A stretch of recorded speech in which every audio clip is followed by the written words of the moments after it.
Hello everyone, welcome to another Eximius Exec chat. I'm joined with David Berkeley and Tom Pickering, some key components of the Eximius Executive team. You've been writing in, asking questions, and you've been asking us about technology and if it is helping us in the workplace and at home. So let's explore it. Let's explore. I'm going to come to you first, Tom, if that's all right. What's your stand on the abundance of technology at the moment we have in our lives? I think the simple answer is no, Nick. Just to expand on that slightly, I think people aren't stupid, but people are very capable of doing stupid things. The interesting examples of this are, killing witches, rise of Nazism, Marxism, and now we seem to have wokeism and techism, or big tech. And I think it's absolutely vital that we get a grip of this. So strategically, I think from a decision-making perspective, we've lost control of it. And actually, there's an element of group psychosis where the push behind it and the dialogue behind it is so overwhelming that it's very difficult to argue with. And of course, with my thinking hat on, or my winning thinking hat on, I study the dialogue of this very carefully. So I think the second question is also, what is tech? It's largely, this doesn't really have much value in itself. It's quite parasitic and feudal. So it basically feeds off the productive elements of the economy, and actually in some elements stifles it. Although you've got things like Zoom, which are relatively productive, although quite transactional and overstated. So I think the other aspect of this is, in the pandemic, there's been quite a difficult situation in terms of people losing their purpose. And I think, what concerns me is that people have gone back to doing what they're doing before, pretty much, with a sort of panacea in between of appreciating people-to-people contact. And I think this is quite concerning. So when I look at my friends, I'm meeting up with a group of friends that I haven't seen for 18 months, a local pub. And what I've noticed is that people have become more extreme versions of themselves, Nick.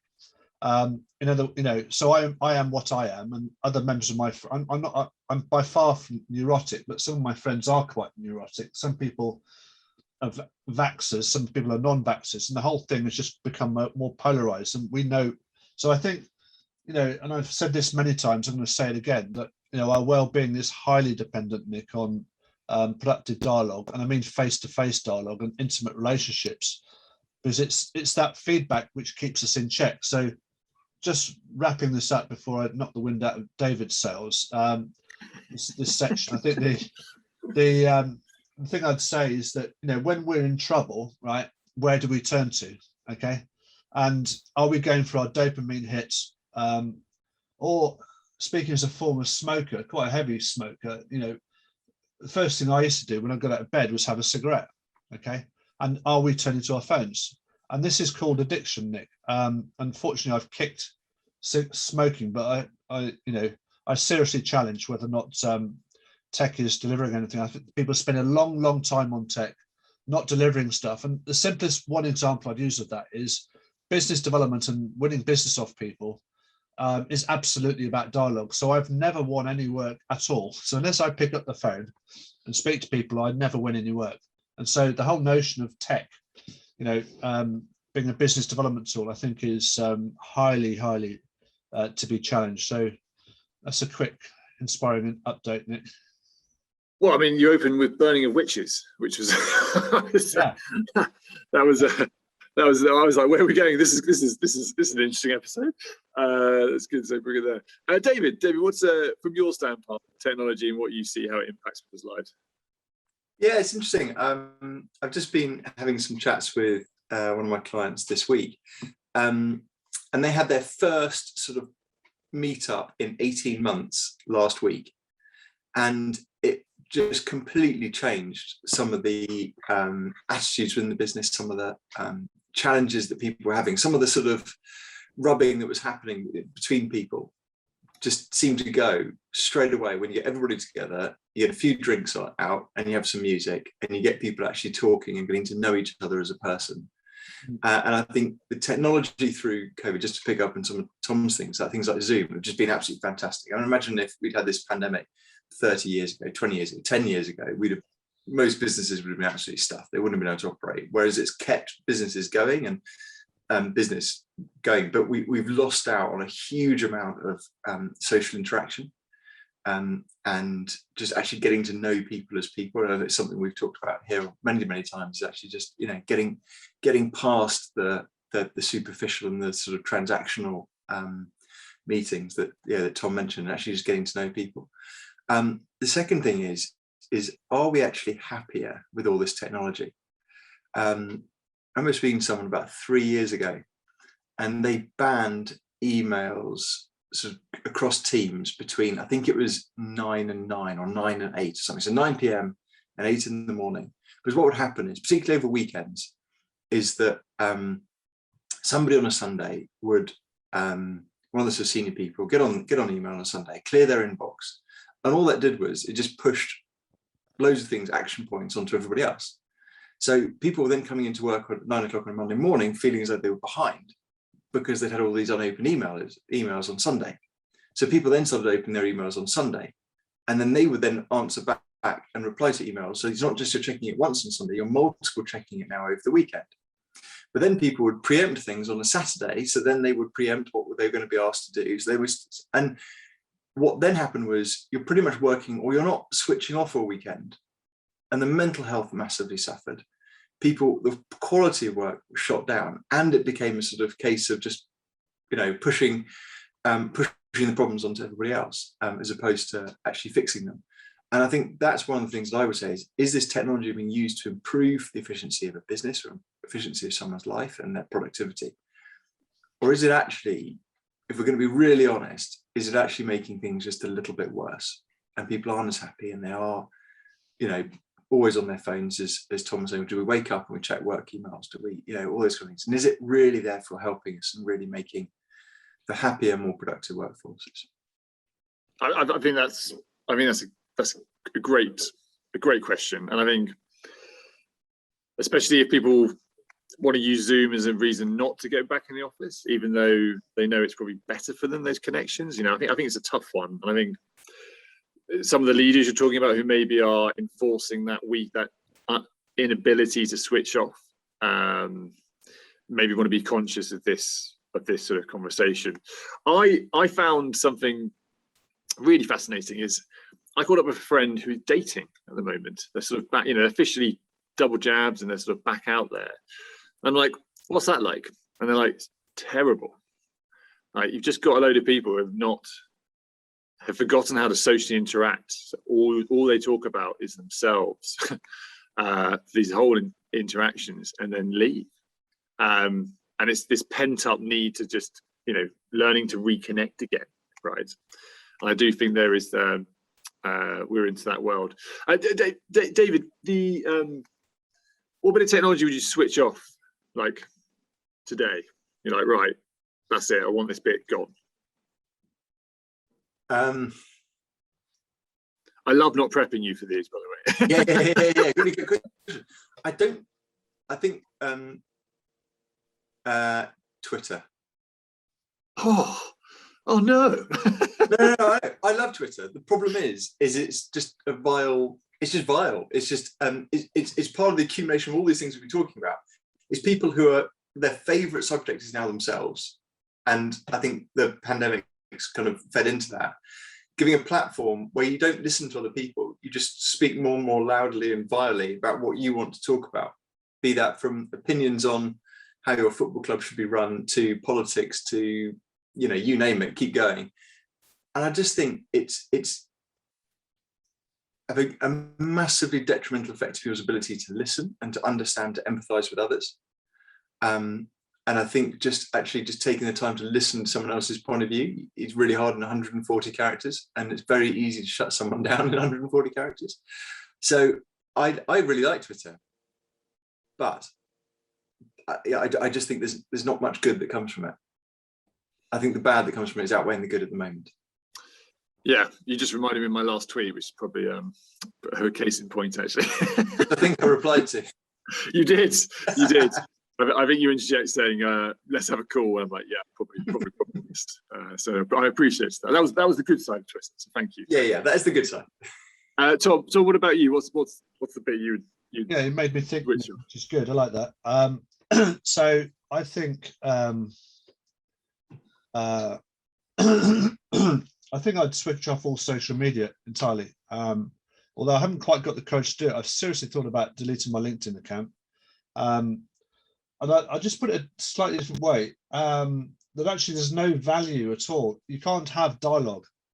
David spoke about just then about, you know, the thing around email, and there's no dialogue even on email. So text is, there's no dialogue. There's no communication. I can't see the whites of your eyes. You're giving me no feedback. It's just it's a monologue, which escalates, particularly if it, you know, if you don't agree with each other.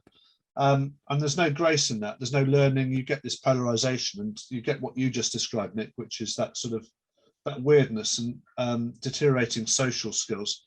And I actually banned email. And I'll tell you the reason why, because I was to run this whole thing.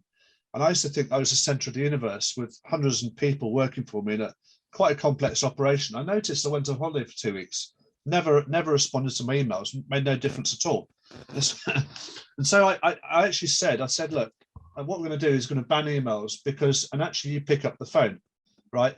And you speak to each other and you confirm what you've agreed on email as a principle. And I think that's really where we've got to, because I think that, you know, this thing about being busy is just stupid, because in what David was talking about this stuff, the escalating stuff, we're losing sight of what good looks like, Nick. I think operationally it's wasting a lot of time. People are thinking they're doing things when in fact people aren't listening. They're switched off. And I think there's a lot of secondary damage that's being done in terms of, you know, Bitcoin, panicky, sort of ill thought through investments, which are going to just fall to pieces. They have no future at all. So, and I think that there's a big question mark. I mean, there's a lot of emphasis. Amazon just did some work about building up their employees to cope with the awful workplace they've got, which is largely tech. I think it's completely opposite. We need to get the tech and pretty much take it out and go back to basics, because it's not good for us. It is a mass psychosis, Nick. And it's very difficult to argue with, and it's very difficult to stop because it's got massive weight behind us. And I think we've got to really ask the question, what does good look like? And I'm still absolutely passionate that from a well-being in terms of direction, way of working and learning, it's entirely dependent on us speaking to each other. And Zoom, I think I've learned, you know, positive things from tech. Zoom is quite a good tool, but I value the value in actually the dialogue, because I think it's very difficult to concentrate on the Zoom call, and I think it's actually easier to have a telephone call, particularly if you know people. I really do. I think it's far less distracting because we haven't got the full gambit of feedback, and we're trying to pick up bits of body language from lots of different places. I think that's difficult, and I think yeah, so I think it really is getting back to basics and breaking out of the mass psychosis. And I definitely am falling into my own trap of communicating completely flying in the face of the wind, because I think it's very, very important that we get a grip of this. And I really don't think we have, Nick. I don't think there's a healthy dialogue around it at all. And it's very difficult. I run some local business, very difficult to exit Facebook. It's very difficult to exit Google ads, very difficult indeed. And so there's a common, and I think it needs to be legislated against as well, because addiction, right? Addiction means you don't have control over it, Nick, right? And I think most of this stuff we do not have control over, and it's far more damaging. There are far more people addicted to tech than heroin, and you know, I think it's far more damaging than alcohol and any other substance that we've ever come across. So it's a very serious issue that I think needs to be addressed head on. And it's not about getting mental health and preparing ourselves for this. It's actually about taking tech out, because you should just stop doing stupid things, in my view. Yeah, I think the to come on to one of your points there, for me, it's always been around a plan. So like if it sounds a silly thing to say, but I've always had a plan and agenda with social media. right? Like it's used. I use it for me, and I know what I almost have like a set of rules for it. I use certain accounts because if I post a photo, it's because I want to personally revisit that photo at some point, and it's a convenient place to access it, right? Yeah. It's quite selfish. It's like, you know, if that means that's the 400th photo of my child, it's for me. If you don't like it, do one. Like, but that's how I want to use it. Because if you're getting stuff for free and you're trying to work out who's the product, like you're the product, right? But I also do see the benefits of, like, if you could have a plan, if that is your one way of relaxing, you know, and it's nice to, you know, like something or pass on a nice gesture to someone else, you know, a friend, a connection, then cool. I'm totally down with that, as long as you have a plan and agenda to know that it's on your terms and your rules. So I'm a massive fan of these platforms, but because I know how they work, and I know the benefits of them, and it's on my terms. You know, it's not. But even then, I can, you know, you still feel the impact of how much you do. And I think starting with, you know, it's a bit it's a bit of a contradiction here, but just putting in one of those apps that tell you your usage times, right, on these platforms is a good place to start on finding out that maybe you are a little bit more addicted than you think you are, right? Yeah, I just say, Nick, I think though that I challenge what you're just saying, because when I look at strategic alignment, I look at, you know, is what I'm doing aligned with somebody else? Okay. Now, if you look at what the tech companies are actually focused on, aligned on, it's about controlling our attention, and also getting to the stage whereby they know us better than ourselves, and they are getting to that stage, to the point whereby they can predict what we can buy. Now, that's not really in anybody's interest. I think though that where there is, I think that I get your logic. I mean, what I do is I send a lot of stuff out on LinkedIn, really just to see who responds and who doesn't, and I learn from that. And if it doesn't work, if it does work, I find it very interesting, and I learn something. So, and I actually create lots of stuff anyway, so it suits me. And quite frankly, I don't care if people do like it or they don't like it. But it's about a learning process, and I think that is important. But I think, you know, I think there is a damaging side of this, and I think I wrote a book on it, which is called The Pathology of Technology, and there is a mass psychosis which, you know, will tend to dumb things down and talk things down. I think it's very important we get to the bottom of what's actually going on here, and it's a very multifaceted, nasty problem.